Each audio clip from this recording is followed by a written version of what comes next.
सुप्रभात बच्चों। आज हम कक्षा 4 हिंदी का 9वां पाठ, जिसका नाम है स्वतंत्रता की ओर। इस पाठ का पहला भाग हम पहले पढ़ चुके हैं, मतलब आधे पाठ को हम पहले वीडियो में कंप्लीट कर चुके हैं। आज हम इसका सेकंड भाग लेंगे, मतलब जो बचा हुआ पार्ट है उसको हम आज यहाँ से पढ़ेंगे। तो देखिए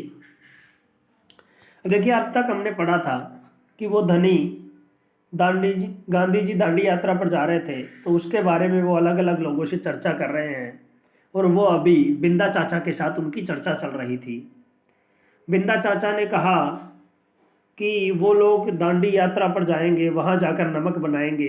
तो धनी कहने लगा, ये ट्रेन या बस से क्यों नहीं जा सकते? तो वो कह रहे थे क्योंकि यदि वे इस लंबी यात्रा पर दांडी तक पैदल जाएंगे तो ये खबर फैलेगी, अखबारों में फोटो छपेगी, रेडियो पर रिपोर्ट जाएगी और पूरी दुनिया के लोग यह जान जाएंगे कि हम अपनी स्वतंत्रता के लिए लड़ रहे हैं।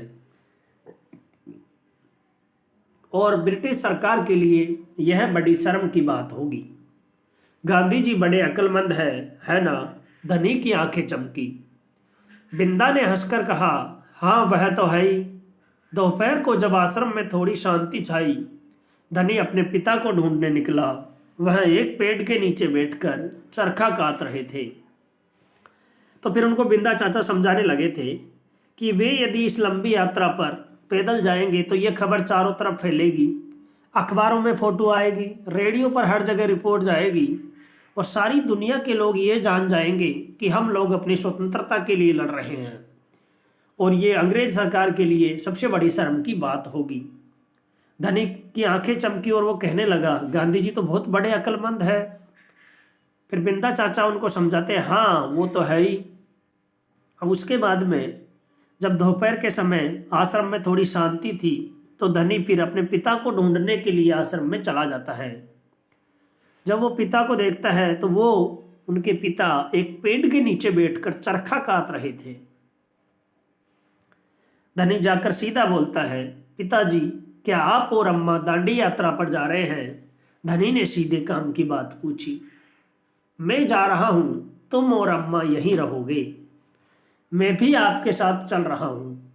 बेकार की बात मत करो धनी, तुम इतना लंबा नहीं चल पाओगे, आश्रम के नौजवान ही जा रहे हैं। धनी ने हट पकड़ ली, मैं 9 साल का हूं और आपसे तेज दौड़ सकता हूं।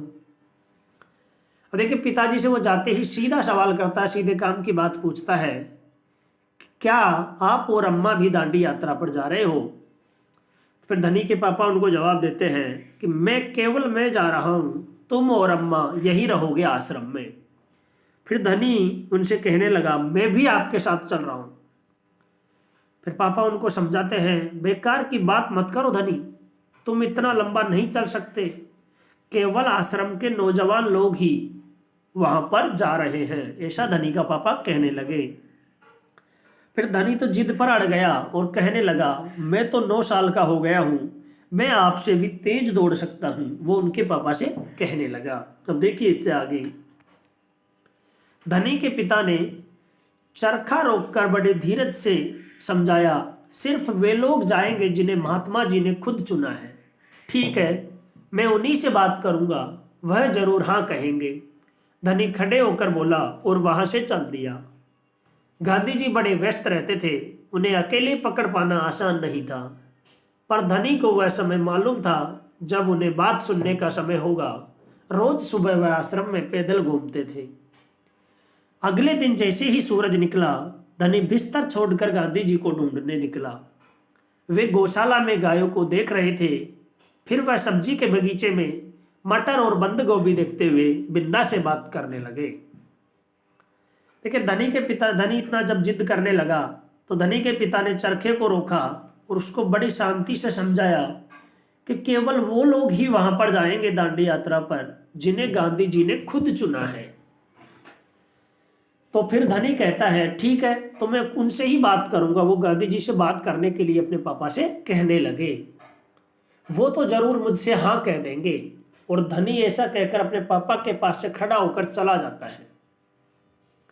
अब गांधी जी देखिए उस आश्रम में बहुत बिजी रहते थे, उन्हें अकेले पकड़ पाना बड़ा मुश्किल काम था। पर धनी को यह समय पता था कि किस समय वो गांधी जी से बात कर सकते थे। उन्हें पता था कि गांधी जी रोज सुबह घूमने जाते थे, तो उस समय वो बात करने का सही समय मान रहा था धनी। तो अगले दिन जैसे ही सूरज निकला, धनी ने तुरंत बिस्तर छोड़कर गांधी जी को ढूंढने के लिए निकल गया। जब उनको गांधी जी मिल गए तो सबसे पहले उन्होंने देखा कि गौशाला में गायों को देख रहे थे गांधी जी। फिर वहां से गायों को देखने के बाद वो सब्जी के बगीचे में चले जाते हैं और बिंदा चाचा से बात करने लगते हैं। अब धनी और बिन्नी लगातार उनके पीछे पीछे चल रहे थे। अंत में गांधी जी अपनी झोपड़ी की ओर चले। बरामदे में चरखे के पास बैठकर उन्होंने धनी को बुलाया। ओ, यहाँ आओ बेटा। धनी दौड़कर उनके पास पहुंचा। बिन्नी भी साथ में कूदती हुई आई। तुम्हारा क्या नाम है बेटा? धनी, बापू। और यह तुम्हारी बकरी है। देखिए, धनी और बिन्नी जब सुबह से वो उनके पीछे पीछे चल रहा था, जब जहां जहां गए बापू गौशाला में, बिंदा चाचा के पास, तो उनके पीछे पीछे दोनों घूम रहे थे। तो अंत में जब सब जगह घूमने के बाद गांधी जी अपनी झोपड़ी की ओर चले जाते हैं और धनी भी उनके पीछे पीछे चला जाता है। तो वहां जाने के बाद गांधी जी धनी को आवाज देकर बुलाते हैं, यहाँ आओ बेटा।